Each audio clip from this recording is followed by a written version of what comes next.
And if they don't change, we're going to put a tariff on their cars until they change. And they'll change right away. Okay?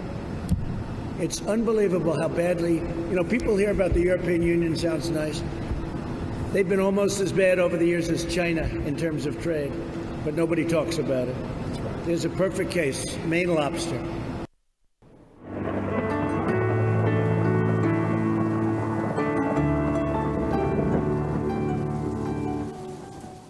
Now let's look at the weather from around the globe.